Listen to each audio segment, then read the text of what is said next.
Hello friends, welcome to my YouTube channel study with Premchand sir. Friends, आज हम लोग हिंदी साहित्य के बहुत ही महत्वपूर्ण प्रश्नों की श्रृंखला को देखेंगे।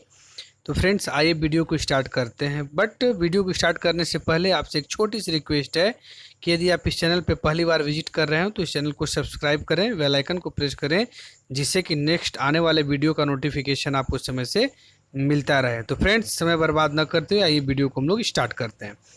तो देखते हैं कि क्वेश्चन नंबर 1 है कि देवताओं की लिपि किसे कहा जाता है। तो देवताओं की लिपि किसे कहा जाता है? तो फ्रेंड्स, देवनागरी लिपि को देवताओं की लिपि कहा जाता है।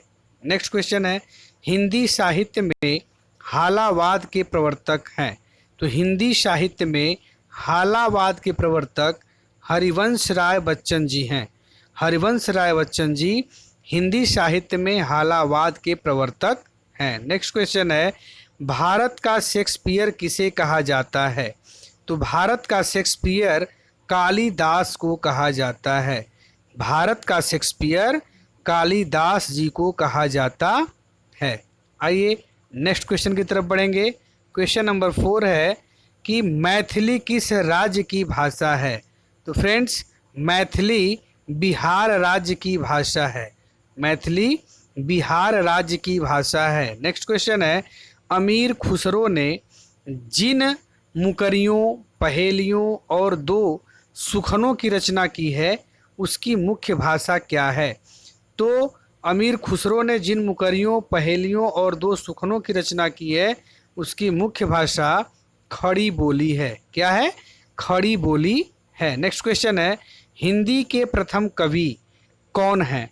तो हिंदी के प्रथम कवि सिद्ध सरहपा हैं। हिंदी के प्रथम कवि सिद्ध सरहपा हैं, जिनका समय था 9वीं शताब्दी। ठीक है। नेक्स्ट क्वेश्चन है, कलम का सिपाही किसे कहा जाता है?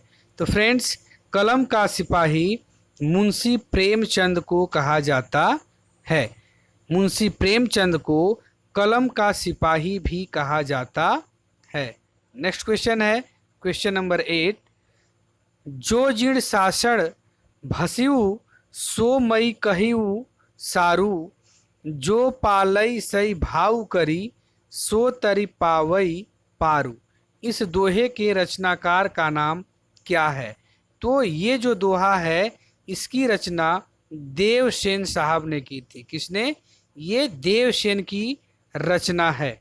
नेक्स्ट है, भारत में सबसे कम बोला जाने वाला भाषाई समूह है। तो भारत में सबसे कम बोला जाने वाला भाषाई समूह चीनी तिब्बती है। अर्थात चीनी तिब्बती भारत में सबसे कम बोला जाने वाला भाषाई समूह है। नेक्स्ट क्वेश्चन है कि हिंदी का प्रथम पत्र कौन सा है? तो हिंदी का प्रथम पत्र उदंत मार्तंड है। फ्रेंड्स, ये मोस्ट इम्पॉर्टेंट क्वेश्चन है।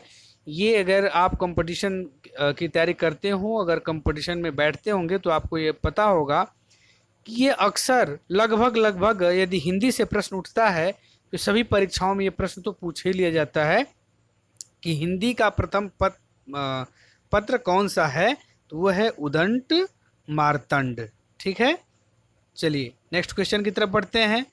फ्रेंड्स, यदि आपको ये वीडियो थोड़ी सी भी अच्छी लग रही हो तो प्लीज़ वीडियो को लाइक कीजिएगा और शेयर करना ना भूलिएगा। फ्रेंड्स, नेक्स्ट है कि हिंदी का प्रथम पात्र कौन सा, वही है, हिंदी का प्रथम पत्र कौन सा है? तो उदंत मार्तंड।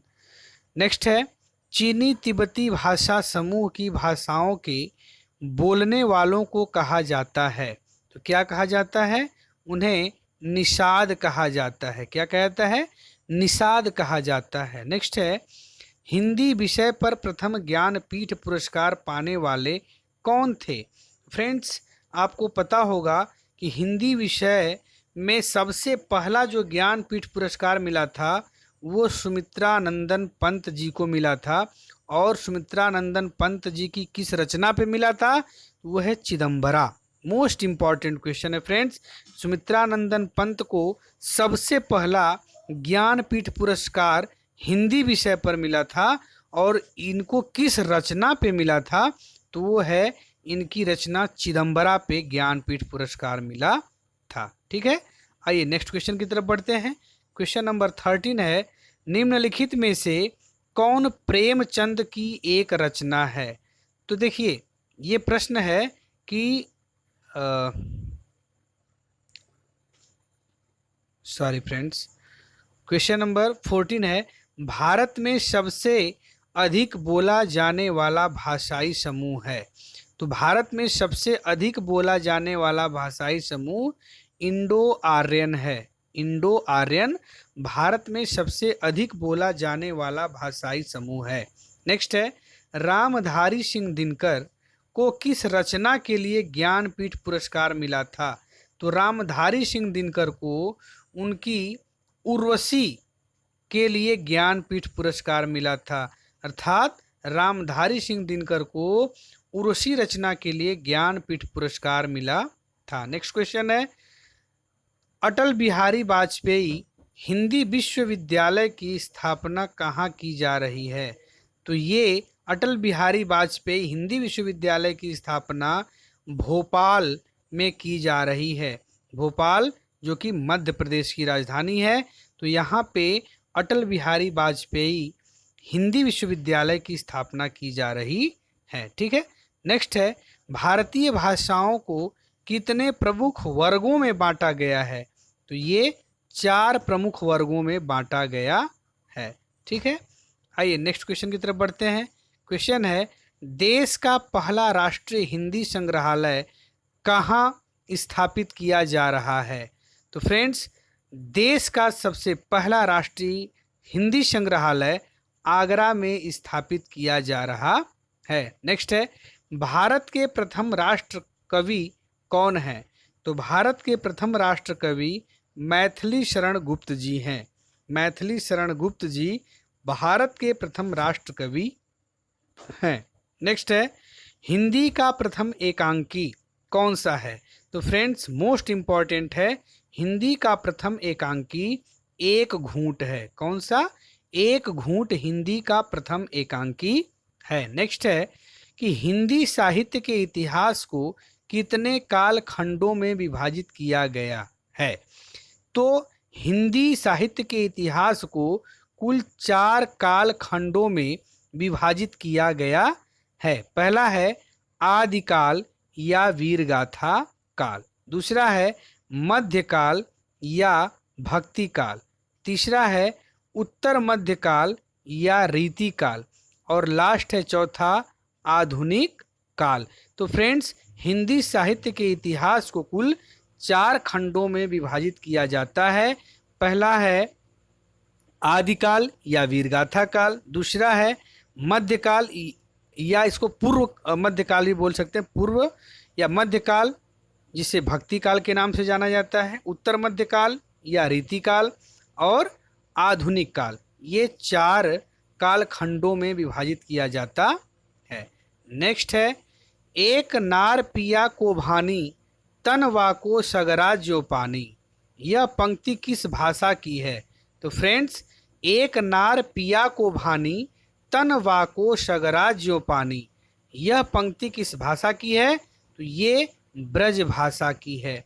ब्रज भाषा की ये पंक्ति है। नेक्स्ट है, संविधान की 8वीं अनुसूची के अनुसार कितनी भाषाओं को राजभाषा के रूप में संवैधानिक मान्यता प्राप्त है? तो फ्रेंड्स, मोस्ट इम्पॉर्टेंट क्वेश्चन कि संविधान की 8वीं अनुसूची में कुल 22 भाषाओं को राजभाषा के रूप में संवैधानिक मान्यता प्राप्त है। टोटल कितनी भाषाएं हैं? 22 भाषाएं हैं। नेक्स्ट है 24 नंबर, हिंदी गद्य के प्रतिष्ठापक हैं। तो हिंदी गद्य के प्रतिष्ठापक कवि कौन हैं?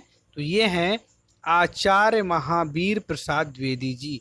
आचार्य महावीर प्रसाद द्विवेदी जी हिंदी गद्य के प्रतिष्ठापक कवि हैं। नेक्स्ट है, आइए बढ़ते हैं क्वेश्चन नंबर 25 की तरफ। हिंदी के सर्वप्रथम दैनिक समाचार पत्र का नाम बताइए।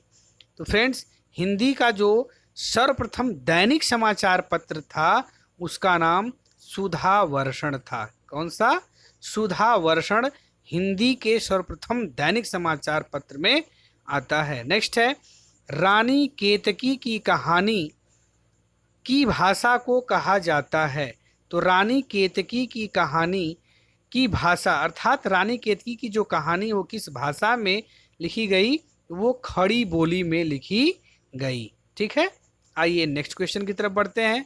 क्वेश्चन है कि अपभ्रंश के योग से राजस्थानी भाषा का जो साहित्यिक रूप बना उसे कहा जाता है। तो उसे क्या कहा जाता है फ्रेंड्स? उसे डिंगल भाषा कहा जाता है। कौन सी भाषा? उसे डिंगल भाषा कहा जाता है। आइए क्वेश्चन नंबर 28, हिंदी की प्रथम पत्रिका बताइए। तो हिंदी की प्रथम पत्रिका जो है वो है संवाद कौमुदी। क्या है? संवाद कौमुदी। नेक्स्ट है क्वेश्चन नंबर 29, हिंदी की वर्णमाला में कितने स्वर व कितने सम स्वर हैं? तो फ्रेंड्स, हिंदी की वर्णमाला में कुल 11 स्वर व 33 सम स्वर हैं। फिर से देख लीजिए, हिंदी की वर्णमाला में कितने स्वर हैं? तो वो 11 स्वर हैं।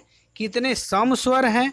तो वो 33 स्वर हैं, सम स्वर। ठीक है, 33 सम स्वर और 11 स्वर हैं। नेक्स्ट है कि देवनागरी लिपि को राष्ट्रलिपि के रूप में कब स्वीकार किया गया था? तो इसका आंसर होगा 14 सितंबर 1949 को। 14 सितंबर 1949 ईस्वी को देवनागरी लिपि को राष्ट्रलिपि के रूप में स्वीकार किया गया था। ठीक है, नेक्स्ट क्वेश्चन है क्वेश्चन नंबर 31 कि हिंदी दिवस किस तिथि को मनाया जाता है? फ्रेंड्स, हिंदी दिवस 14 सितंबर को मनाया जाता है। नेक्स्ट क्वेश्चन है, भारत में संस्कृत माँ है, हिंदी बहुरानी और अंग्रेजी नौकरानी किस महापुरुष के अनमोल वचन हैं? देखिए, मोस्ट इंपॉर्टेंट क्वेश्चन है, इसको VVI में रख लीजिए कि भारत में संस्कृत माँ है, हिंदी बहुरानी और अंग्रेजी नौकरानी किस महापुरुष के अनमोल वचन हैं? तो ये है डॉक्टर कामिल बुल्के का। डॉक्टर कामिल बुल्के जी ने बताया है कि भारत में संस्कृत माँ है, हिंदी बहुरानी है और अंग्रेजी को उन्होंने नौकरानी का दर्जा दिया हुआ है। तो किस महापुरुष ने? डॉक्टर कामिल बुल्के जी ने दिया है। ठीक है, नेक्स्ट क्वेश्चन है क्वेश्चन नंबर 33, संविधान की 8वीं अनुसूची में शामिल की गई 4 नई भाषाएं हैं। तो फ्रेंड्स, संविधान की 8वीं अनुसूची में शामिल की गई 4 नई भाषाएं संथाली, मैथिली, बोडो और डोगरी हैं। तो ये जो 4 भाषाएं हैं ये संविधान की 8वीं अनुसूची में शामिल की गई नई भाषाएं हैं, संथाली, मैथिली, बोडो और डोगरी। आइए नेक्स्ट क्वेश्चन की तरफ बढ़ते हैं। 34, महादेवी वर्मा को किस रचना के लिए ज्ञानपीठ पुरस्कार मिला? तो महादेवी वर्मा को उनकी यामा के लिए ज्ञानपीठ पुरस्कार मिला था। मतलब महादेवी वर्मा की किस रचना के लिए? तो उनकी एक रचना है यामा जो कि मोस्ट इंपॉर्टेंट है, इसी के लिए उनको ज्ञानपीठ पुरस्कार मिला था। नेक्स्ट क्वेश्चन है 35, मैला आंचल उपन्यास के लेखक कौन है? तो फ्रेंड्स, मैला आंचल उपन्यास के लेखक फणीश्वर नाथ रेणु जी हैं। कौन है? फणीश्वर नाथ रेणु जी मैला आंचल उपन्यास के लेखक हैं। ठीक है, नेक्स्ट क्वेश्चन नंबर 36 की तरफ बढ़ते हैं। क्वेश्चन नंबर 36 है कि भारत में सर्वाधिक लोगों द्वारा कौन सी भाषा बोली जाती है? तो भारत में सर्वाधिक लोगों द्वारा हिंदी भाषा बोली जाती है और हिंदी भाषा की लिपि कौन सी है? देवनागरी लिपि है।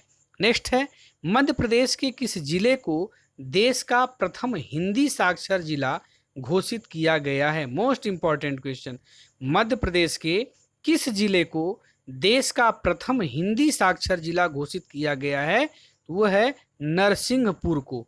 नरसिंहपुर एक जिला है मध्य प्रदेश का जिसे देश का प्रथम हिंदी साक्षर जिला घोषित किया गया है। कौन सा जिला? नरसिंहपुर जिला। नेक्स्ट है क्वेश्चन नंबर 38, हिंदी खड़ी बोली के जन्मदाता कौन है? तो फ्रेंड्स, हिंदी खड़ी बोली के जन्मदाता भारतेंदु हरिश्चंद्र जी हैं। हिंदी खड़ी बोली के जन्मदाता भारतेंदु हरिश्चंद्र जी हैं। नेक्स्ट है, और इस वीडियो का लास्ट क्वेश्चन, आधुनिक युग की मीरा किसे कहा जाता है? तो फ्रेंड्स 100% मैं बता दूं कि ये अगर कि हिंदी का क्वेश्चन पूछा जाता है अगर साहित्य से, तो ये अपने आप में एक महत्वपूर्ण स्थान रखता है प्रश्न कि आधुनिक युग की मीरा किसे कहा जाता है। तो वो कहा जाता है महादेवी वर्मा जी को। महादेवी वर्मा को आधुनिक युग की मीरा कहा जाता है। तो फ्रेंड्स बस इस वीडियो में इतना ही। यदि आप लोगों को ये वीडियो अच्छी लगी हो तो आप लाइक करें, शेयर करें तथा चैनल को सब्सक्राइब करेंगे। Okay, bye bye.